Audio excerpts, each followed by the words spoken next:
The North Atlantic stretched endlessly beneath a sky brushed with twilight deep indigo bleeding into soft violet, the last traces of sunset clinging to the western horizon. Onboard Flight 712, a wide-body airliner bound for London from New York, cabin lights dimmed as passengers settled into the rhythm of a long overnight crossing. Blankets were unfolded, headphones slipped on, seatbacks reclined with quiet clicks. Outside, the ocean was a dark mirror, reflecting nothing but stars beginning to blink awake. In seat 28A window, economy class sat a woman no one had paid much attention to during boarding. She was in her late 30s, with shoulder length, brown hair tied back simply, no makeup, wearing dark jeans, and a navy sweater that had seen better days. Her carry-on, a well-worn leather satchel, rested beneath the seat in front of her. Nothing about her stood out. No designer luggage, no loud conversation. Not even a phone screen glowing in the dark. She just sat, hands folded in her lap, gaze fixed on the endless water below. To the flight attendant who offered her a glass of water, she gave a quiet thank you. To the man in 28B who asked if she wanted the armrest, she offered a small, polite shake of her head. She wasn't rude, just private, as if she carried something too heavy to share, yet too sacred to ignore. What no one knew was that this flight wasn't just a trip, it was a promise. Years ago, long before civilian airports and boarding passes she'd stood on the deck of a U.S. Navy aircraft carrier in the middle of this very ocean, wind whipping, salt stinging her eyes, flight suit zipped tight against the cold. Her call sign wasn't on any passenger manifest then. It was stitched in white thread above the left pocket of her gear. Asterisk, asterisk Seabird, asterisk.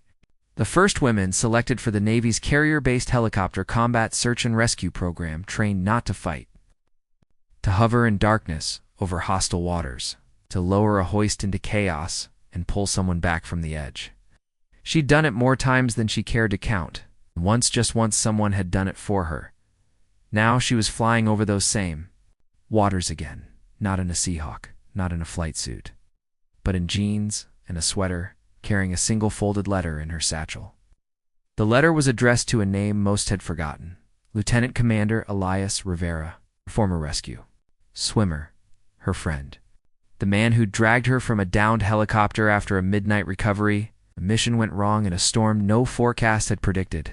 He hadn't survived the year. A training accident on shore, quiet, sudden, no fanfare, and tonight on the anniversary of his passing, she was flying to Portsmouth, England, where his widow had asked her to speak at a small, private memorial.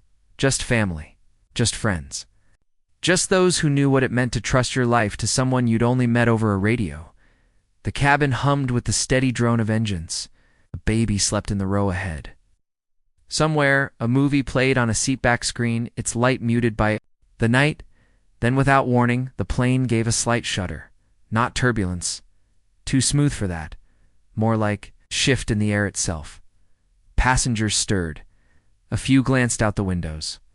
The woman in 28A didn't move, but her breath slowed. Her eyes narrowed, just slightly, because she knew that feeling. It wasn't the plane. It was something else entering their airspace. A moment later, the captain's voice came over the intercom, measured, but with that subtle edge only. Pilots and veterans recognize. Ladies and gentlemen, we've just been advised that we'll have a brief escort through a naval operations area. You may see military aircraft nearby. Please remain seated, and there's no cause for concern. No cause for concern. The words were meant to reassure, but to her, they were a key turning in a long locked door. She leaned forward, peering through the window. At first, nothing, just stars. Just ocean, then dash. Two sharp angular shapes emerged from the gloom, slicing through the high-altitude air with silent precision, sleek, powerful, painted in low-visibility gray. FA-18 Super Hornets Navy fighter jets, their twin tails unmistakable. Even in near darkness, they didn't circle, didn't flash lights, didn't roar aggressively. They simply took position, one off the left wing, one off the right, matching the airliner's speed as if they'd been waiting. A child 2 rows back whispered, "Mom," Are those real fighter jets? His mother nodded, wide-eyed. I think so. Whispers spread. Phones lifted. Cameras clicked. But the woman in 28A just watched. And in that watching, her past rose like a tide. Because she knew why they were here. Not for security. Not for show. For recognition. A crackle faint, almost lost beneath the cabin, noise escaped the cockpit speaker. It's not meant for passengers. But she heard it anyway. Years of training made certain frequencies impossible to ignore. Asterisk. Asterisk. Confirm. Manifest. Is Seabird on board? Asterisk silence. In the captain's voice, low and certain. Affirmative. She's in 28A. The name hit her like a wave. Seabird. She hadn't heard it spoken aloud in over a decade. Not since she'd traded her flight suit for civilian clothes and walked away from the sea, and yet here, over the very waters where she'd once hovered in a storm, lowering a rescue basket into blackness, someone still remembered. The lead Super Hornet rolled gently to the left. Then, with deliberate grace, the pilot raised a gloved hand from the throttle and pressed it to the canopy. A salute, not to the plane, not to the airline, to her. Gasps rippled through the cabin. People turned, searching, eyes landing on 28A. The man in 28B stared at her, bewildered. Who are you? She didn't answer. Just kept her eyes on the jet, her expression can but inside. Something long buried began to surface, because this wasn't coincidence. Elias's widow had written, asterisk, the Navy knows you're coming. They asked if they could honor him by honoring you, asterisk. She'd said yes, but she hadn't expected this. The jets held formation, steady as guardians. Below them, the Atlantic churned in silence. Above, the stars burned cold and constant.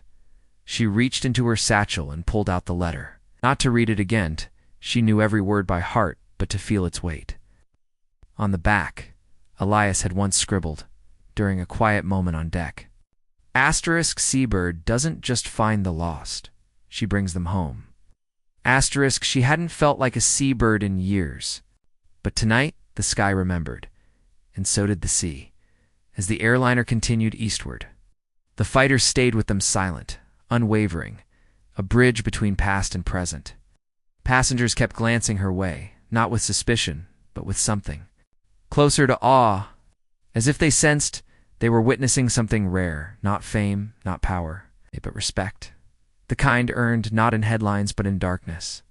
With a hoist cable and a steady hand, she sat back, closed her eyes for just a moment, and let the hum of the engines blend with the memory of rotor blades and ocean wind. She wasn't just a passenger. She was a promise kept, and over the Atlantic where so many had been lost, and so few found she was finally seen. Be sure to subscribe to our channel, Skies of Destiny.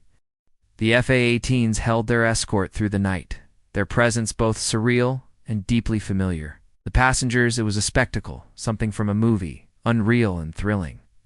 But to her, it was a language, silent conversation between those who'd served and those who remembered.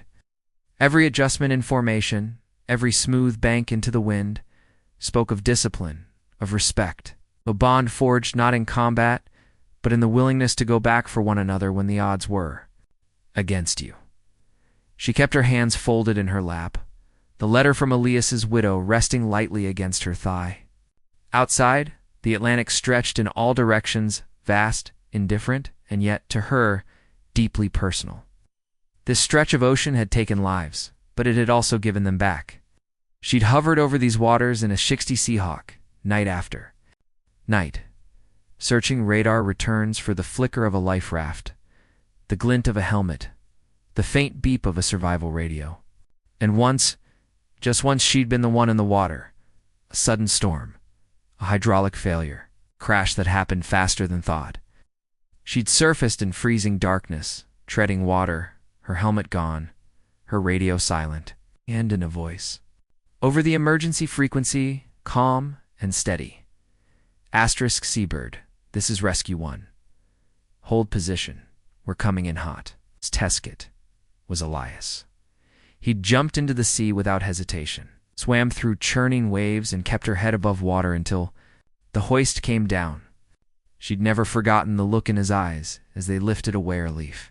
Yes. But also something deeper. Asterisk, you're one of us. Always. Asterisk now, years later.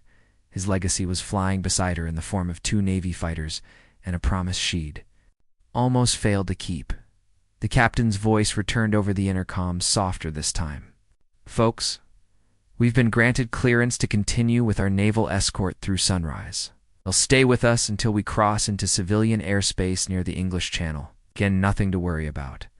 Just enjoy the view. Joy. The view, she almost smiled. To most, it was an oddity. To her, it was a homecoming. As dawn began to lighten the eastern horizon, the ocean turned from black to deep blue, then to silver. The stars faded. The jets remained, their silhouettes sharp against the brightening sky. Passengers who dozed off now sat upright, cameras ready, whispering in hushed tones. Some looked at her not with curiosity, but with something quieter. Recognition, perhaps. Or reverence. The man in 28B finally spoke again, his voice low. You were Navy, weren't you? She didn't turn. Just nodded once. A long time ago. You saved lives. Tried to, she said. Mostly I just showed up. That's enough, he replied. And for the rest of the flight? He didn't ask another question. The plane banked slightly, beginning its descent toward Europe. The coast of Ireland appeared on the horizon, green, misty, ancient. The Super Hornets adjusted their formation, staying close, but giving the airliner room to maneuver. Then, as if on cue, both pilots dipped their wings once. Twice in a gesture so deliberate it could only mean one thing. Asterisk, we see you. We honor you. Asterisk, a flight attendant paused near her row, eyes glistening. My brother flies P-8s out of Seganella, she whispered. He told me about you.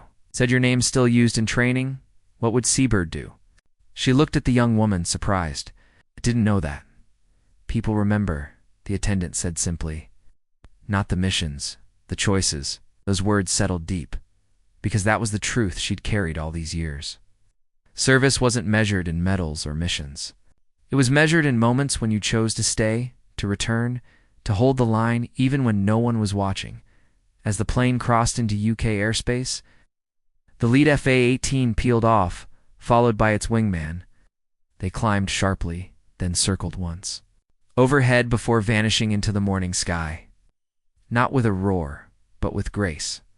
The cabin exhaled, but she didn't look away until they were gone. When the seatbelt sign chimed off, the leather satchel, the letter, the quiet weight of memory, she stood as the crowd began to shuffle toward the exits. Letting others pass first, always the last to leave, always the one who lingered. At the jet bridge, a British Airways ground, agents stood waiting, clipboard in hand. But instead of checking tickets, she stepped aside and placed a hand over her heart. The woman in 28A paused. You know who I am? The agent smiled gently. The Navy called ahead. Odelice. Said to expect someone. Special said to tell you. The sea remembers its own. She nodded, throat tight. Thank you. Outside, the London sky was gray and drizzly, classic English morning. She walked through the terminal not as a celebrity, not as a hero, but as a woman carrying a promise. Across an ocean. And yet, something had shifted. How? She no longer felt like she was hiding. She felt seen. A black sedan waited at the arrival's curb. No markings. It's just a driver in a dark coat who opened the door without a word. Portsmouth, she asked. Yes, ma'am, he said. The memorial's at 2. The family's already there. She slid into the back seat, the city blurring past the rain-streaked window. Her mind drifted to the small coastal town where Elias had grown up, where he'd proposed to his wife on a pier, where he'd taught his daughter to skip stones, where he'd be remembered not as a sailor, but as a man who believed in coming back for people. She hadn't wanted to speak at the memorial. She'd argued that Elias was the hero, not her. But his widow had written, asterisk, you were his last rescue, and his first friend. Please come. Tell them what he stood for. Now. As the car wound through English countryside, hedgerows glistening. With rain, she knew she would, because honoring Elias wasn't about the past. It was about keeping his spirit alive in the way pilots trained, in the way rescuers held the line, in the way strangers still saluted over the Atlantic. The car slowed as they approached the Memorial Garden, a quiet space overlooking the harbor, surrounded by stone walls and blooming rosemary. A small group stood beneath a white canopy. Elias's wife, now silver-haired but strong, his daughter, grown, holding a young boy's hand. A few Navy veterans in dress blues, standing at ease. They turned as she approached. No fanfare, no speeches yet. Just silence. And then, as one, the veterans came to attention and saluted. She stopped, looked at each of them, then returned the salute not as a civilian, but as one of their own. Elias's widow stepped forward, tears in her eyes. "You came. I promised I would," she said. "You always keep your word," the woman replied, just like he did. They walked together toward the stone plaque bearing Elias's name, his rank, in a simple epitaph. Asterisk, he never left anyone behind. Below it, newly engraved, were 3 words, including seabird. Asterisk, she touched the stone, her fingers tracing the letters. And for the first time in years, she let herself feel it, not the guilt of surviving, but the grace of being remembered. This wasn't closure, it was connection.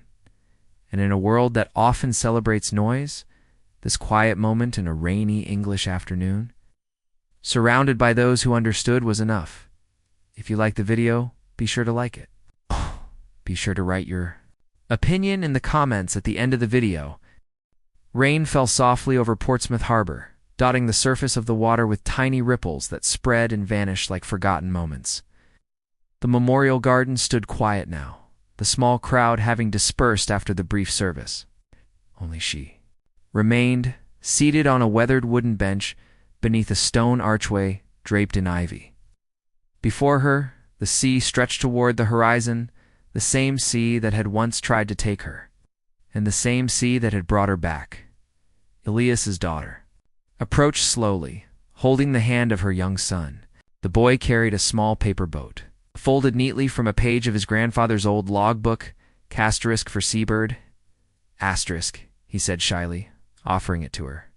She took it gently, her fingers brushing the faded ink of flight coordinates and weather. Notes. "Thank you," she said. "Your grandfather would have liked this. He talked about you," the boy whispered. "Said you were brave like the seabirds that fly through storms."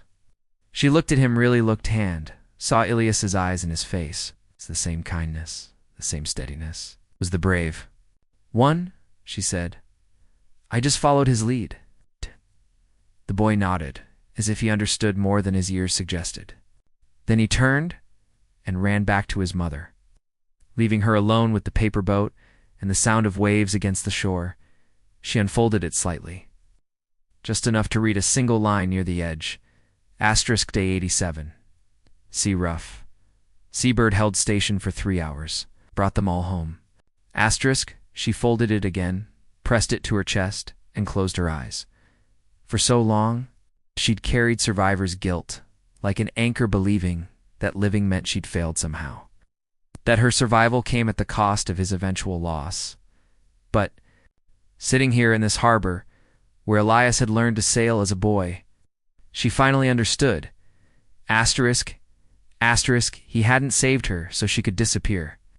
He'd saved her so she could keep showing up. Asterisk, and today she had, not with fanfare, not with uniform or rank, but with presence, with truth, with a promise kept across an ocean and through time. A seagull cried overhead, soaring on the salt-laced wind. She watched it glide effortlessly above the water, just as she once had in a helicopter, scanning, searching, hoping. The sky hadn't changed, the sea hadn't changed, and neither had the calling to serve, to protect, to return for your own. Her flight back to New York wasn't until tomorrow. She had the whole day, and for the first time in years, she didn't feel the need to fill it with distraction. So she walked through the narrow cobbled streets of old Portsmouth, past bookshops, with rain-streaked windows.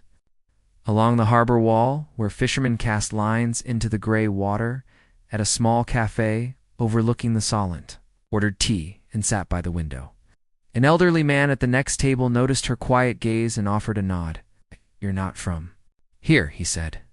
"Not a question." "No," she replied. "But someone I loved was—" He sipped his coffee. "Then you're where you need to be." She smiled faintly. "Think so?" Later, she visited the historic dockyard, not for the warships or the museums, but for the quiet memorial wall near the water's edge, names of sailors lost at sea. Etched in stone, she didn't look for Elias's name. She already carried it. Instead, she placed the paper boat at the base of the wall, weighted by a smooth, sea-worn stone, a small tribute, private goodbye. As evening approached, the clouds broke just enough to let golden light spill across the harbor. She walked back to her hotel, the sea breeze tugging at her hair. Her phone buzzed, a message from an unknown number, but the signature gave it away. *Fleet Air Recon, Nass North Island. It read, "Greater than ma'am, your escort pilots wanted. You two know? They trained on your SAR protocols. Said you taught them that rescue isn't a mission. It's a promise. Fly safe, Seabird. The sky's still yours." She didn't reply. She didn't need to. Some bonds didn't require words. That night, she sat on her hotel balcony listening to the tide. Her mind wasn't on the past anymore. It was on the future, on the young pilots learning to hover in storms, on the rescue swimmers jumping into darkness, on the quiet civilians who'd still carry the values of service in their everyday choices. She'd spent years believing her story ended when she left the Navy, but today, she realized it had only just begun, because legacy isn't about staying in uniform. It's about living your values even in silence. Even in C-28A. The next morning, she boarded her return flight with the same quiet dignity she'd arrived with, but something was different. She no longer shrank into herself. She met the eyes of the gate agent. She thanked the flight attendant by name. Even smiled at the child who pointed to the clouds and said, "Look, a bird." And when the plane lifted off, climbing above the English coast, she looked out the window not with sorrow, but with peace. Because the Atlantic wasn't just a place of loss. It was a bridge. She had crossed it. Back in New York, life resumed its rhythm. She returned to her work teaching aviation safety to first responders, volunteering with a coastal surge hand rescue nonprofit, mentoring young women interested in flight careers. She no longer avoided Navy reunions. She even gave a talk at the Naval Aviation Museum, not about heroism, but about listening to radios, to instincts, to the quiet voice that says, "Go back." One more time, months later, a package arrived. No return address. Inside, a framed photograph, not of jets or missions, but of the Memorial Garden in Portsmouth, taken on the day she'd spoken. On the back, in elegant script, "The sea. Remembers, so do we." She hung it in her office, next to the photo of her and Elias on the carrier deck, helmets off, grinning like they had all the time in the world, and sometimes. When the sky was clear and the wind came from the east, she'd step outside, look up, and swear she could hear the distant echo of Rotersand, a voice saying, "You're one of us. Always." Her story wasn't about fame. It wasn't about war. It was about a promise kept across an ocean, a salute in the sky, a paper boat on the tide, and the quiet truth that the most extraordinary people often sit unnoticed until the world finally sees what they've carried all along. So the next time you're flying over the Atlantic, and you see Navy jets flying in silent formation beside your plane, don't just wonder who they're escorting. Wonder who they're honoring, because sometimes the bravest souls don't wear uniforms. They wear quiet. They carry memory. And they never forget the ones who brought them home. And if you ever see her, the woman with calm eyes and a leather satchel, don't ask who she is. Just nod. Like the flight attendant did. Like the veterans did. Like the sky itself does. Because some stories aren't meant to be shouted. They're meant to be lived. And remembered, with respect, with gratitude, and with the quiet understanding that true courage doesn't roar, it shows up and stays. Asterisk, asterisk.